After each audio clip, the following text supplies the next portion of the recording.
الله الرحمن الرحيم. الحمد لله رب العالمين، والصلاة والسلام على سيدنا وعظيمنا وحبيب قلوبنا وشفيع نفوسنا أبي القاسم محمد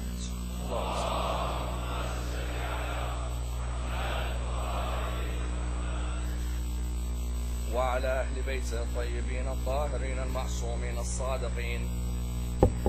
الحمد لله الذي جعلنا من المتمسكين بولاية سيدي ومولاي علي بن أبي طالب.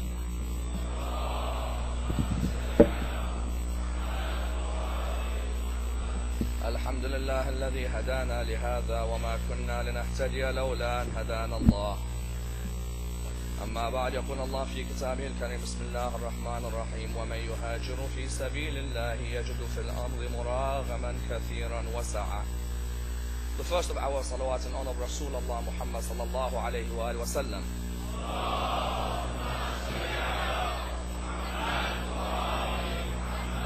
The second in honor of Amir al-Mu'mineen Ali ibn Abi Talib.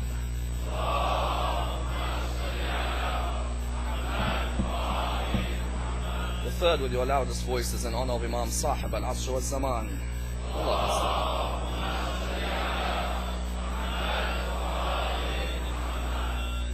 Respected scholars, brothers and sisters, Assalamu alaikum wa rahmatullahi wa barakatuh.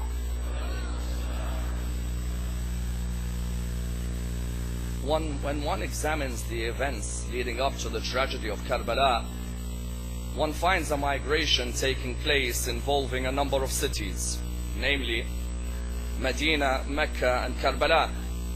And this therefore highlights to us the importance of migration in Islamic thought and the importance of migration in religious thought in general. And the idea that migration was seen within these journeys as key to the survival of the religion of Islam. And therefore one notices that migration is an act which is both spiritual as well as physical. An act which is viewed as being religious as well as sociological. Religious in the sense that many verses of the holy books constantly discuss the idea of migration taking place within the lives of human beings. And sociological in the sense that when you look in the society around you, many human beings have been affected by migrations, either directly or indirectly, in the sense that either we are migrants, or we are the sons of migrants, or we know people who have migrated directly. And therefore one notices that migration is embedded within creation as a whole. That it's not only the human being who recognizes that migration is key to their survival, but also other creations of God recognize that without migration, their species does not exist anymore, or ceases to exist. As an example, when one looks at the animal kingdom, one finds that there are a number of animals which find migration as being incumbent upon them. That without migration, they feel that there could be a danger to their existence and therefore a danger to their future. As an example, when one looks at the world of birds, one will find a bird like the swallow in the summertime breeding, but in the wintertime migrating possibly towards a climate which is of a better habitat than the climate which it was breeding in. For it recognizes that in the summer, while it is able to breed, in the winter it may go towards a hotter climate, or a climate which is safer for it, or a climate which is better for its existence. Likewise, you may find a bird like a partridge making a migration of only 1 kilometer. Yet that 1 kilometer is key to the survival of that bird. Therefore, we find that migration is seen as embedded in not only the human being, but also within the animal kingdom. And that's why there are a number of reasons why a person may migrate from one place to another. For example, amongst the reasons somebody may migrate from one place to another is an economic reason. Sometimes you find people in the world who try and build for themselves a business in the area in which they are living. However much they try, it doesn't work. Every profit-making scheme they try seems to fail, or the environment at the time doesn't help them or is not conducive to their economic progress. And therefore you may find that they move from one place to another in order that economically they become more successful. That's one reason. A second reason is political, in the idea that there are people in history who faced dictators who did not allow them to live in the land in which they were brought up.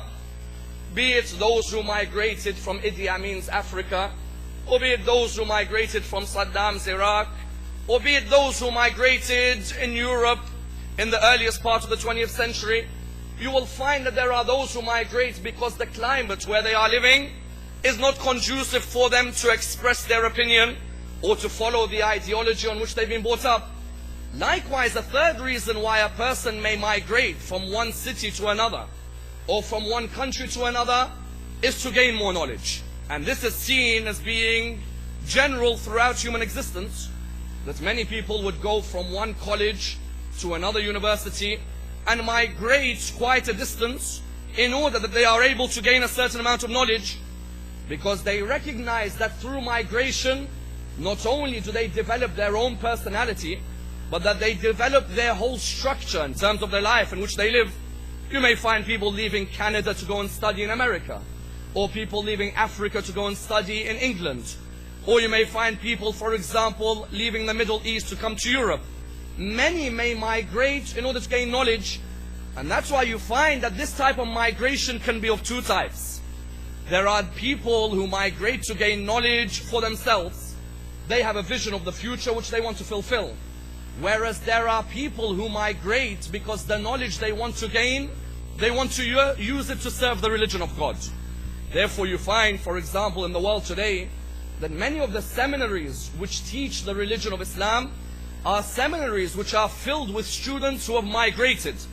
Students who have left their homeland in order not only to gain knowledge, but also to ensure that that knowledge serves the religion of Allah subhanahu wa ta'ala. That's why many of the great scholars in Islamic history, from all the different schools in Islam, had to migrate from city to city, country to country, before they were able to achieve that which they wanted.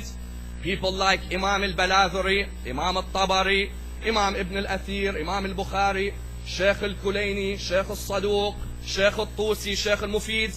All of these scholars had to migrate from city to city, be it from Egypt to Iraq, from Iraq to Hijaz, from Hijaz towards Iran. They had to migrate in order that they were gaining knowledge. But their migration, as it is termed in the Arabic language, hijrah, was done fi sabilillah. And that's why Allah subhanahu wa ta'ala in the Quran, whenever discussing the term hijrah, He brings alongside the term fi sabilillah. وَمَن يُهَاجِرُ فِي سَبِيلِ اللَّهِ. Because there are those who migrate for their own selfish individual purposes. There are those who migrate, no, not selfishly, but they want to gain more. Then there are a group of people who migrate in order that a higher purpose is achieved. Not just their own goals, but the goal which is higher. As an example, when you look at the Islamic seminary in Najaf, you find that the name which is often associated with it is Sheikh Murtada al-Ansari. May Allah bless his soul. And Sheikh Murtada al-Ansari originally was not from Iraq. Originally he was from Iran. Yet he recognized that remaining in Iran was a position of being stagnant. Whereas the human being has a land which is vast enough for them to go and realize their wishes and fulfill the experiences that they want to. That's why you find his book, Al-Makasib, has to be studied before a person can reach the highest level of knowledge. Until today, many students in the seminaries have to study Kitab Al-Makasib in order that they understand the very basics of Islamic law. And you find his students highlight to us just how much his migration was not only spiritual, it was physical at the same time. Both components were there. One of his students narrates, he says, one night in my dream, I saw a satanic figure in front of me with this very long chain. He said, when I looked at him, I said, who's this chain for? He said, the figure looked at me and said, I tried to catch your teacher last night, but it didn't work. He said, the next day when I woke up, I went towards Sheikh Murtada al-Ansari and I said to him, I saw this dream and I'd like your interpretation. He said, what's the dream? He said, in my dream, I saw a satanic figure who had this long chain. And I asked him, what was this chain for? And he said, I tried to catch your teacher last night, but it didn't work. He said, the dream is correct and it happened to me. I said, what do you mean? He said, my wife told me that we were having guests coming towards the house.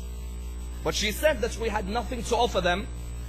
Therefore, he said, I thought to myself that considering I have some of the treasury which belongs to the 12th Imam, I could use some of what I have from the treasury, go and buy some products, and then come back, I will serve the guests, and then I'll put the money in later on.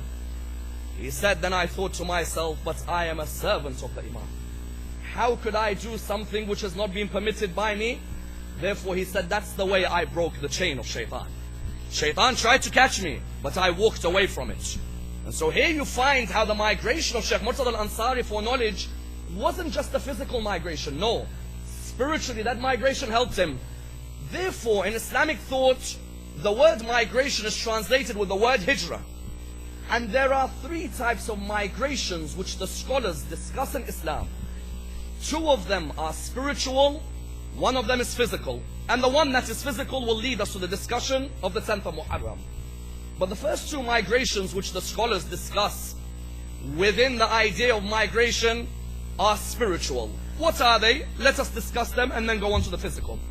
The first type of migration in Islamic thought which is spiritual is the migration from disbelief to belief. From kufr to iman. Because we know in the world that is around us, there are many who are disbelievers, in the sense that there are many who do not necessarily believe in the teachings of the religion of Islam.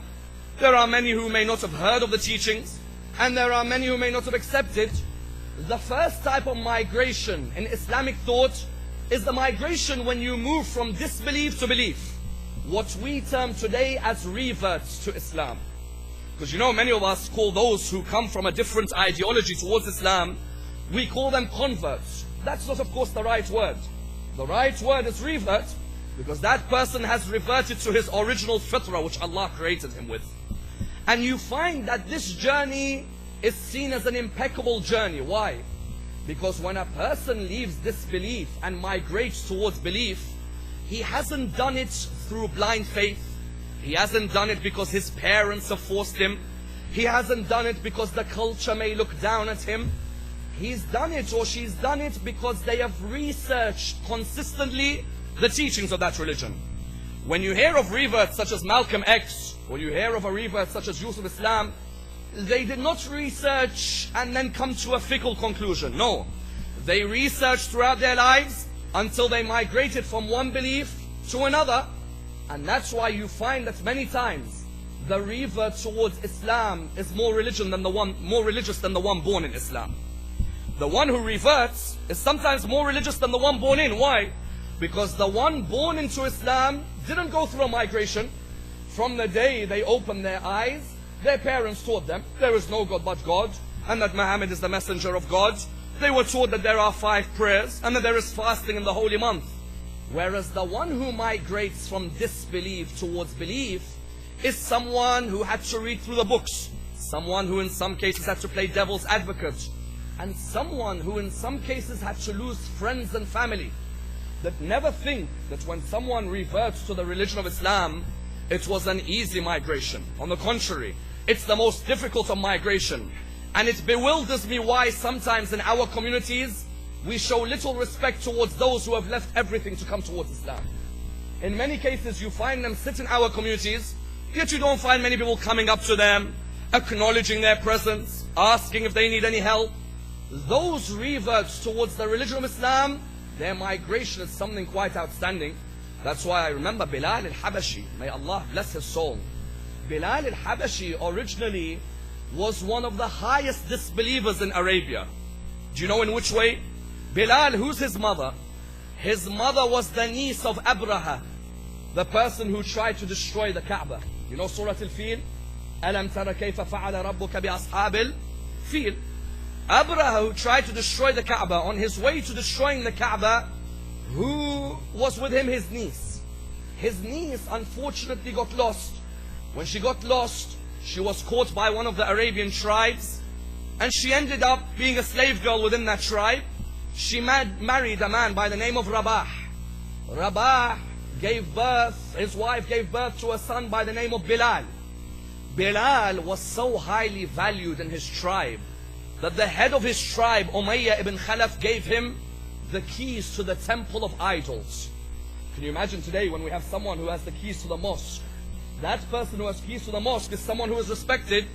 Bilal used to have the keys for what? He used to have the keys which used to open the idol's temple. And so he would go there, he'd open, yet he'd constantly ponder that surely this which I believe in, these idols, They cannot harm me, nor can they benefit me. Why am I following this belief? Yet he couldn't get out, he couldn't migrate, until he heard of a prophet called Muhammad sallallahu alayhi wa sallam.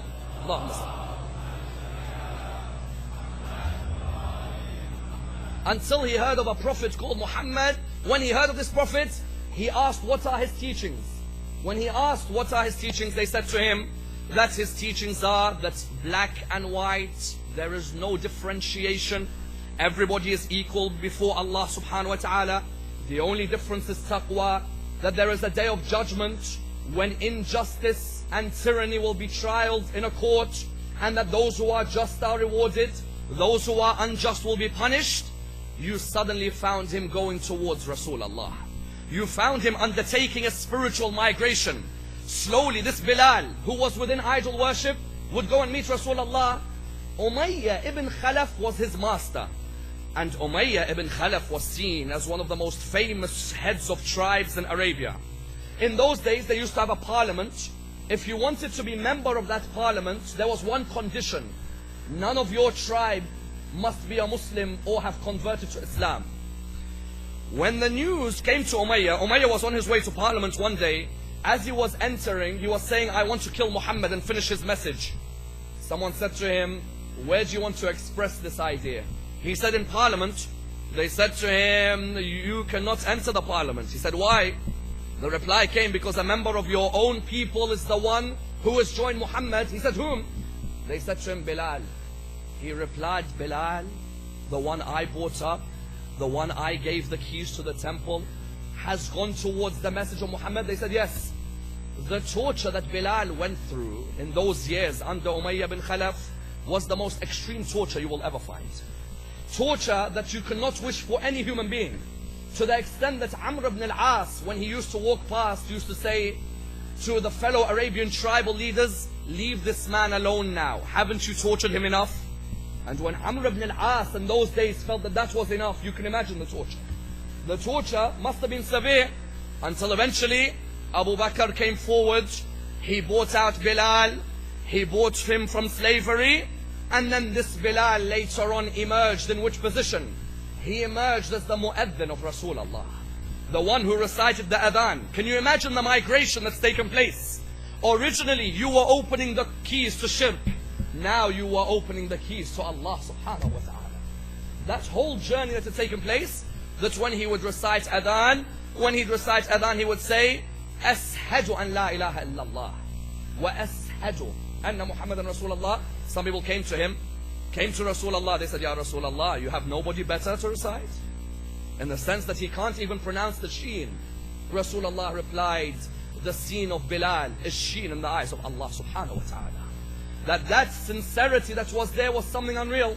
And sometimes you find even the followers of Ahlul Bayt ask the question, how loyal was Bilal to Al Muhammad after the death of Rasulullah? Well, the fact that he recited adhan only once after the death of Rasulullah should tell you. Because this Bilal spoke out after what happened after the death of Rasulullah, to the extent that the second Khalifa once came to him and said, Bilal, you will not give allegiance to the first Khalifa when he was the one who freed you. To which he replied, if he freed me for his own sake, then I will come and serve him. If he freed me for the sake of Allah, then leave it for Allah to decide. But if he freed me so I go against the decision of Rasulullah, that I will never do. And that's why he was exiled to Syria. And today in Bab al-Saghir in Syria, for those of you who have been, will know that he is buried there. Therefore the first migration in Islam is spiritual, from kufr to iman. The second migration in Islam is from being a disobedient Muslim to an obedient Muslim. Again, it's spiritual. In which way? In the sense that there are many Muslims in the world today who are Muslims in the terms that they've recited the kalima, but they are sinful Muslims. Some of them may lie, others may steal, others may constantly backbite, others may have committed adultery, others, for example, may have gone even further. And therefore you find that the second migration in Islam is a migration when you move from being disobedient to Allah to being someone who is obedient to every wish of Allah. Because understand one thing, you find some people who come forward and say, I'm not really a major sinner. I do a few minor sins, but nothing major. Amir al-Mu'mineen used to say, the biggest sin is the one you think is a small one. In the sense that whenever you want to know if something is a small sin or a big, the biggest sin is the one you think is a small one. You'll find some Muslims who are sinners, not in front of their parents, not in front of the community, but when they leave the community. Whereas you find our fourth Imam, when he was asked, where can you sin? He replied, sin in the place where Allah cannot see you. Is there such a place? Can you find a place where Allah cannot see you? No. Therefore, when a person comes forward and sins, this is a lack of understanding of the mercy of Allah subhanahu wa ta'ala. As we say in Dua Iftitah, إِنَّكَ تَدْعُونِي فَأُوَلِّ عَنْكَ وَتَتَحَبَّبُ إِلَيَّ فَأَتَبَغَضُ مِنْكَ. You invite me towards you, and I walk away from you. You show mercy towards me, and I do not show but vengeance back towards you. And you find that this journey is of the utmost importance. Why? Because there are many Muslims who may come for these 10, 12 nights of Muharram, and in these 10, 12 nights, suddenly you find an obedience that is immaculate. As soon as the 12th night is over, it's back to normal. Whereas the reality is that a person should use the month of Muharram as a month where they migrate from being a disobedient Muslim to being obedient, because it's a blessing to be born in the religion of Islam. When you look at that convert, look at the migration of that convert.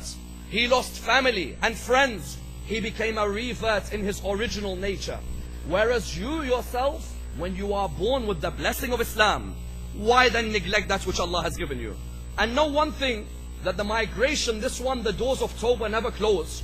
I remember Ali ibn Abu Hamza came towards Imam al-Sadiq. He came towards him and he said to him, "Oh Imam, I have a friend of mine who used to serve Bani Umayyah. He's a Muslim, but he used to serve Bani Umayyah. Would you mind if he comes to see you?" Imam said, "Let him come ahead, there's no problem."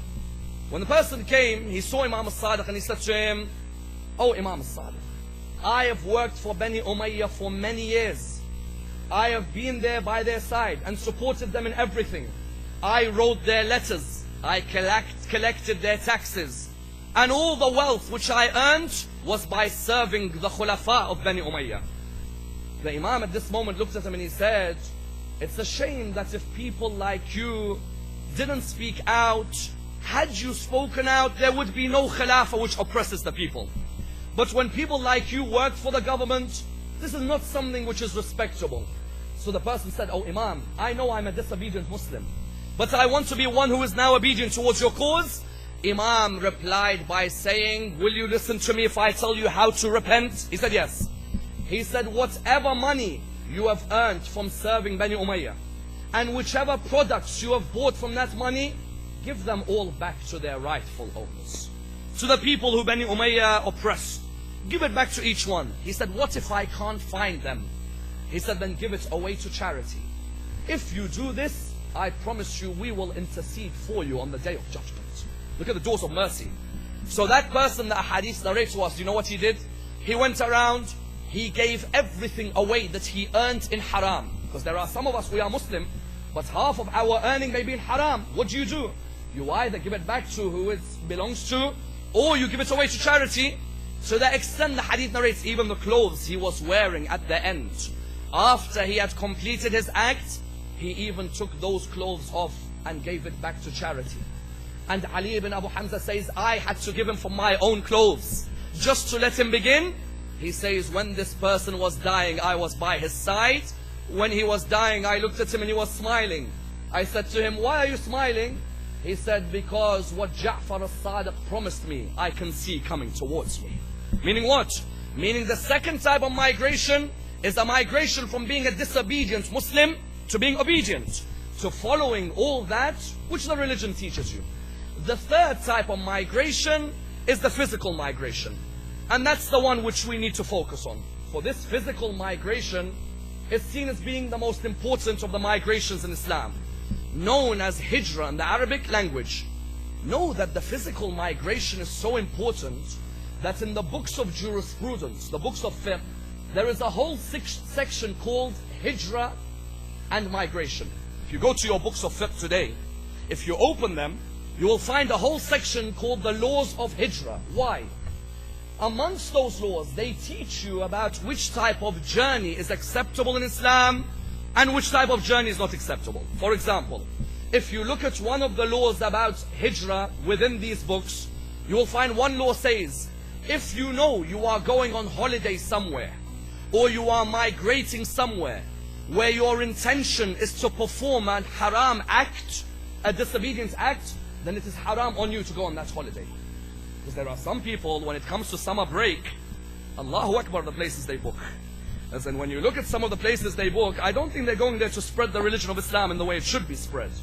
In the sense that when you look at that holiday spot, what is there other than beaches and parties? You go out to the party, you enter a club. From the club to the beach. From the beach back there. And they tell their parents, we're only going on an innocent holiday. That type of travel is not allowed. Why? Because when you know you are going on holiday somewhere, and you know the intention is disobedience to Allah, then that type of holiday is rejected. You'll find it written within the laws of fiqh. Number two, within the laws of fiqh as well, you will find a statement which says, if you are in a land where you cannot practice your religion, then migrate to another land to protect your religion. Because the verse which I quoted at the beginning of my lecture is from a series of verses in Surah 4 of the Quran, from verse 97 to 101. These verses were revealed around the time of Badr. Why? Because these verses were referring to those Muslims who were living in Mecca, and they did not go on the hijrah with Rasulullah to Medina. Rasulullah, when he went on the hijrah, he said to the Muslims, come with me. There is a place we can go where we can practice our religion properly. There is a place we can go which is more welcoming. There were a group of Muslims who stayed in Mecca. They said, no, oh Muhammad, the only way we'll believe you're a prophet is if you achieve victory in Mecca. Otherwise we won't travel anywhere. People like Dhil Jawshan ibn Dhabab came to Rasulullah and said to him that you are a prophet and I accept. I haven't seen you achieve victory here, and I will not leave this place. If you achieve victory in Mecca, I believe in you as a prophet. If you do not achieve victory in Mecca, then I'm sorry, I don't believe in you or your companions. Do you know what the Quran said to these people? Quite stunning verses in the Quran. Do you know where the Quran takes you? It fast forwards you to the angel of death when he meets these people. So just in case you're not sure how the angel of death would speak to you, if you are in a country where you're not practicing your religion, the Quran says, do you know what the angel of death, الَّذِينَ تَتَوَفَّاهُمُ الْمَلَائِكَةُ ظَالِمِي أَنفُسِهِمْ قَالُوا فِيمَ كُنْتُمْ قَالُوا كُنَّا مُسْتَضْعَفِينَ فِي الْأَرْضِ قَالُوا أَلَمْ تَكُنْ أَرْضُ اللَّهِ وَاسِعَةٌ فَتُهَاجِرُوا فِيهَا. When they come towards those who they seize their souls, they say to them, in which state were you? They said, we were weak in the earth. That's why we weren't religious. The reply is, was Allah's earth not vast enough for you to go and travel? That I find it surprising, some people saying, I'm not religious. Why? Because the country I'm in is not religious. So there's no other country for you to go and travel? Are there religious countries in the world or no? Yes, there are. You can't go and travel there? And mind you, on this point, sometimes people imagine that when you're traveling, it means you leave a non-Muslim country to a Muslim. I tell you, some Muslim countries, people want to run away from them to protect their religion. There are some countries in the Middle East today which call themselves Muslim. When you enter, you see La ilaha illallah Muhammad Rasulullah. Yet as soon as you leave the airport, you wonder where Muhammad Rasulullah went. In the sense that sometimes migration is not necessarily from a non-Muslim country to a Muslim. Sometimes the non-Muslim country gives you more rights than your own Muslim country. Within the West, when we live, are we practicing the 10 nights of Muharram? Yes, we are. Are we all together gathered? Yes, we are. Do we have to perform taqiyya? No, we don't. Whereas you go to some Muslim countries in the world, try coming out with the belief of La Ya li Tharat al-Husayn. Try coming out with that belief. That's why Samad, the companion of our sixth Imam, Samad came towards his friends. He said to them, I am going to migrate. They said to him, where? He said, to a polytheist country. A country which commits shirk. His friend said to him, no, don't go towards that country. He said, why? They said, because you'll never practice your religion there. Go and ask Imam al-Sadiq. When he went to ask Imam al-Sadiq, listen to what Imam al-Sadiq said to him. He said to him, where do you want to go? He said, Imam, I want to leave this Muslim country and go to a polytheist country. He said to him, why? He said, because in this country I can't even practice my religion. Every day we have to hide our beliefs. Imam al-Sadiq said, this country where you are going, are you able to spread and protect the wilayah of Muhammad and Al Muhammad? He said to him, yes. He said, then go ahead there. Because if you are able to protect our teachings, Allah will raise you as an ummah like Prophet Ibrahim on the Day of Judgment. Imagine that you can go from a Muslim country to a non-Muslim country, but according to Imam al-Sadiq, if you can practice your religion better in that country than in the one which you are living in, Allah will raise you as an ummah like Prophet Ibrahim. Because Prophet Ibrahim was one person in the middle of all the mushrikeen. Yet this one person shook the whole foundations of the mushriks. There was not a single mushrik who could come towards him, and at the end he defeated them. Allah subhanahu wa ta'ala says in the Quran, Kana Ibrahim ummatan. Ibrahim was an ummah, meaning what? Meaning one human being's strength in looking after their religion is like a whole ummah in one. It's not about the quantity of the people, it's about the quality of the individuals. And so you find that a physical hijrah has to be undertaken. If you cannot practice your religion, it has to be undertaken. And that's why the religion of Islam would never have survived were it not for 4 hijras which took place in history. Were it not for these 4 hijras, this religion would never have survived. Because those who did migrate recognized that although my life may be in danger, the life of this religion will remain forever. The first hijrah which meant this religion survived was the hijrah of the companions of Rasulullah when they went towards Africa. Because you know Rasulullah came to his companions. He said to them that I want you to go towards Africa. They said, where? He said, towards Abyssinia, you will find a priest by the name of Asmaha. When you go towards him, you will find he is a just man. This priest, his title was Najashi, but Asmaha was his name. This priest had a very soft heart. Do you know why? Because he saw his uncle kill his father at a young age. Then he saw his father's soldiers take vengeance on the uncle. He then thought to himself at a young age that the sight of people killing each other has hurt me. If I ever find a group of people who are being persecuted and have migrated towards me, then I'll open my doors for them. So when Ja'far al-Tayyar, Ja'far the son of Abu Talib, led the number of companions, Rasulullah said to him, this migration will save the religion. Why? Don't plant your palm trees in one area. Plant them in many, and then you will see the religion will grow. This way, Rasulullah planted his companions in Africa. And so therefore when Ja'far came towards the priest saw Ja'far. Next to Ja'far was Amr ibn al-As, who was heading the mushrikeen. The priest looked at Amr ibn al-As. He said, what's the issue here? The reply that came was that these people who you respect, they are people who have changed the mindset of our people. They have changed the philosophy of our people. Many people now believe in a God which they cannot see. How could they believe in a God who cannot be seen when we have gods who are carved out of wood? So then the priest looked at Ja'far ibn Abu Talib. He said to him, what do you say? Ja'far ibn Abu Talib said, oh priest, we follow the prophets of God who came with revelations. We follow every prophet from Nuh, Ibrahim, Musa. We follow the prophet Jesus who's come from a virgin birth and who spoke of the prophet Muhammad sallallahu alayhi wa sallam. Allah.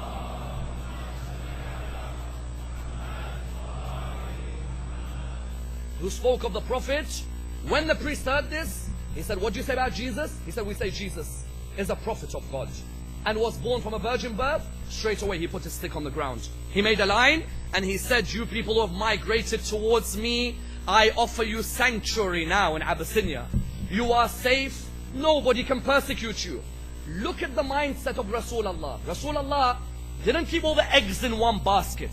Rasulullah spread them all to make sure that just in case Islam dies here, then there is an Islam growing somewhere else. And that's why you find that this priest later on became a Muslim, went through a migration himself because of that action which he had seen, because of the protection that he had given towards these people. And that's why, who's the first Muslim to be born in Africa? The husband of Sayyida Zainab, Abdullah. Abdullah ibn Ja'far, the son of Ja'far, was the man who was married to Sayyida Zainab. He is the first Muslim to be born in Africa because of the migration, number one. Number two, the second migration which saved the religion of Islam was the migration of Rasulullah from Mecca to Medina. Because they had chased him out of the place he was brought up. They didn't let him rest in that place. The place where prophethood was built, these people continuously would throw the waste of animals on him, would torture his companions, would kill his companions, put economic sanctions on him and his companions, until Rasulullah on the night of Hijrah wanted to leave Mecca to go towards Medina. Why? Not because Rasulullah didn't like Mecca. It's because he knew the key to the survival of Islam involved him migrating from Mecca to Medina. And that's why you find that before he went and migrated, the people of Medina said to him, Ya Rasulullah, we are ready for you. We will protect you. And that there is a land which is ready for you.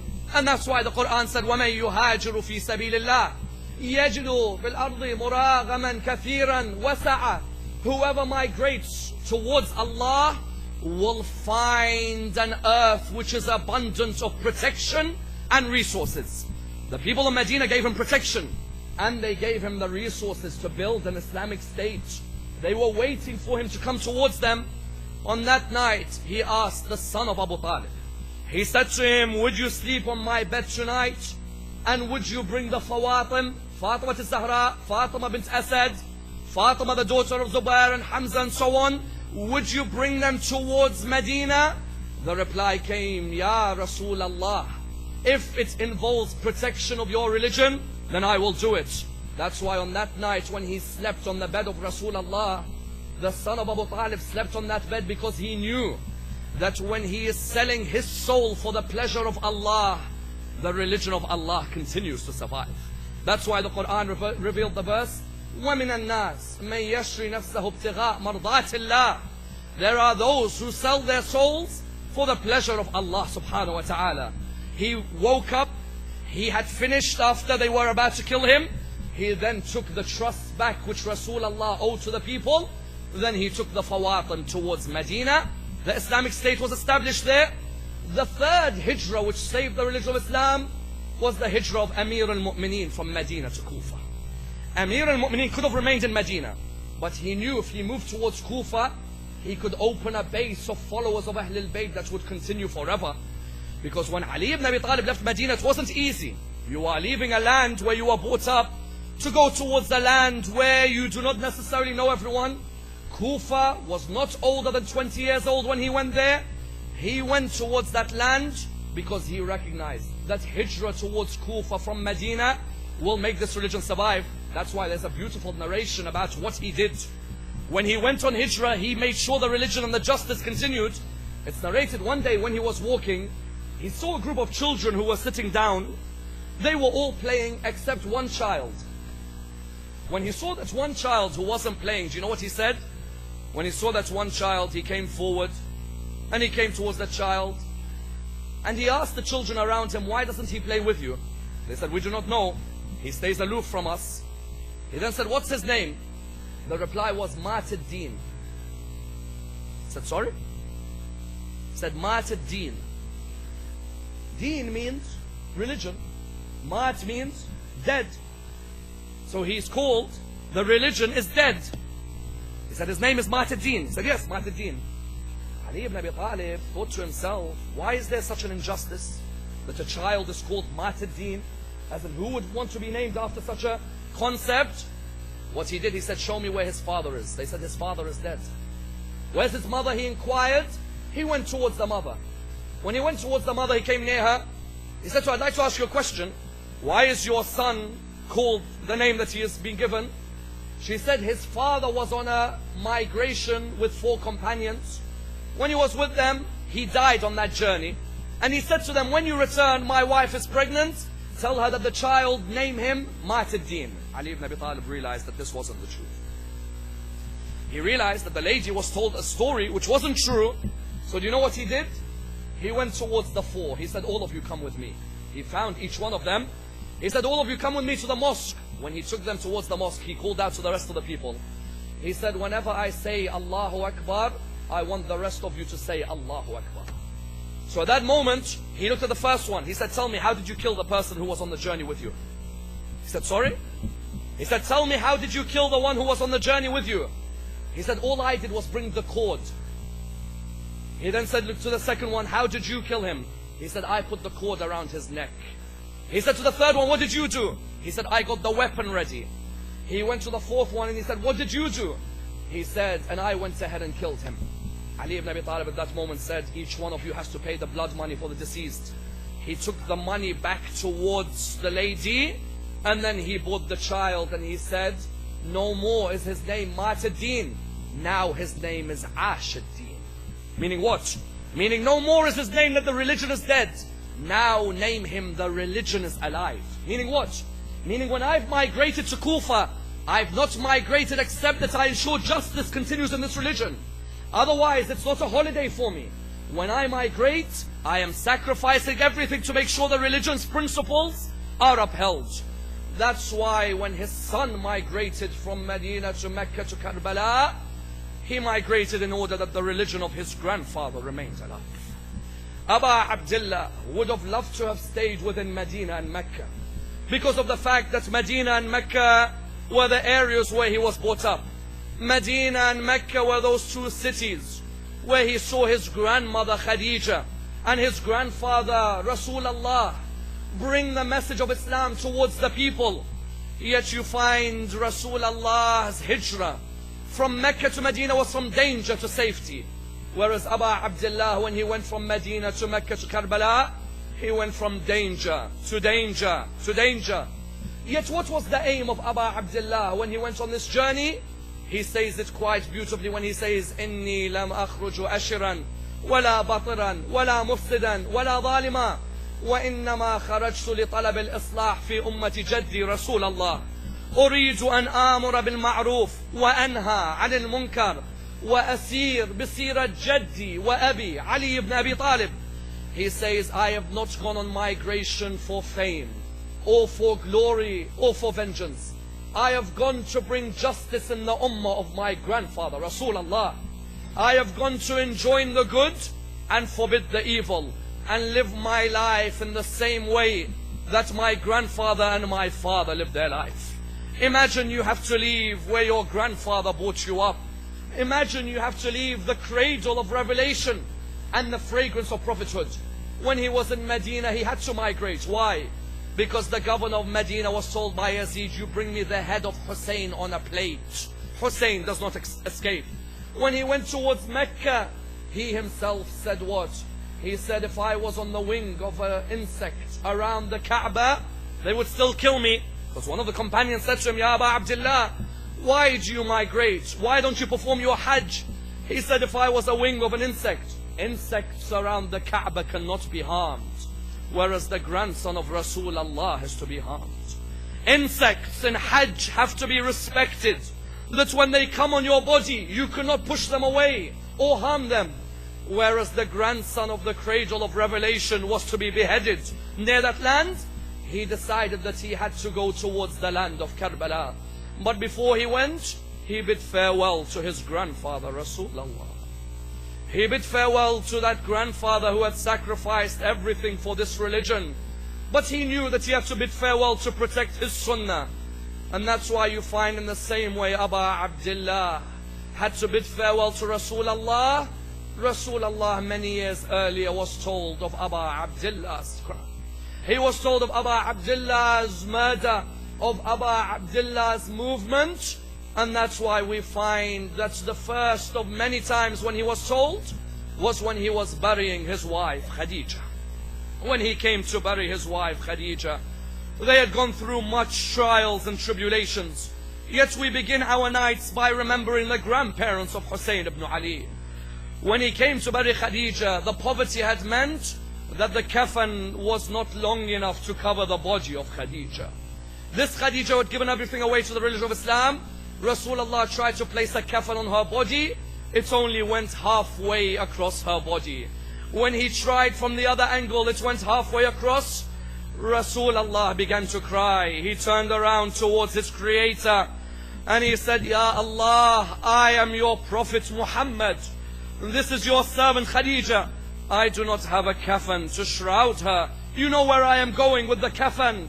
When he came and he said this, The reply that came was that Jibreel came down to Rasulullah. When he came down to Rasulullah, he came down with 5 kafans. It's narrated. He came towards Rasulullah. When he came to him, he said to him, Ya Rasulullah, Ya Rasulullah, these are 5 kafans for you. Rasulullah replied by saying to him, Ya Jibreel, tell me who the kafans are for. The reply that came from Jibreel was, Ya Rasulullah, the first kafan is for Khadija, so that now you are able to bury her when she has no shroud to cover her. He said to him, Jibreel, tell me who is the second kafan for. He said to him, Ya Rasulullah, the second kafan is for you. That when you pass away, there is a shroud to cover your body. He said to him, Jibreel, tell me who the third kafan is for. He said to him, Ya Rasulullah, the third kafan is for your daughter Fatima. Imagine that kafan when it covers the broken rib of Fatima al-Zahra. How hard it must have been for Ali ibn Abi Talib when he placed the shroud near the rib. He said to him, Jibreel, tell me who the fourth kafan is for. He said to him, Ya Rasulullah, the fourth kafan is for Ali ibn Abi Talib. Imagine the kafan when it covered the strike of Ibn Muljam on the head of Amir al-Mu'mineen. He said to him, Jibreel, tell me who the fifth kafan is for. He said to him, the fifth kafan is for your grandson Hassan. When the poison affected Imam Hassan, he began to vomit out his liver one after another. He then said to him, Jibreel, tell me where is the kafan for Abu Abdullah? He said to him, Ya Rasulullah, Allah has decided that Abu Abdullah dies without a kafan. He said to him, why? He said to him, because the soldiers of Bani Umayyah will trample on the body of Abu Abdullah. Inna lillahi wa inna ilayhi raji'un. We pray to Allah subhanahu wa ta'ala with the following dua. Bismillah ar-Rahman ar-Rahim. اللهم إنا نرغب إليك في دولة كريمة تعز بها الإسلام وأهله وتذل بها النفاق وأهله وتجعلنا فيها من الدعاة إلى طاعتك والقادة إلى سبيلك وترزقنا بها كرامة الدنيا والآخرة. اللهم ما عرفتنا من الحق فحملناه وما قصرنا عنه فبلغناه. Raise your hands, brothers and sisters, raise your hands. Make yourself move a spiritual migration in this holy month of Muharram. Brothers and sisters, raise your hands with the following words. اللهم ارزقنا شفاعة الحسين يوم الورود وثبت لنا قدم صدق عندك مع الحسين وأصحابه الذين بذلوا مهجهم دون الحسين عليه السلام. Ya Allah, raise us with the Imam of your time. Allow us to gain vengeance for Karbala with the Imam of your time. Allow our sons and our daughters to protect the teachings of Abu Abdullah al-Hussein and of his grandfather Rasulullah. We pray to Allah subhanahu wa ta'ala with the Surah Al-Fatiha, but before the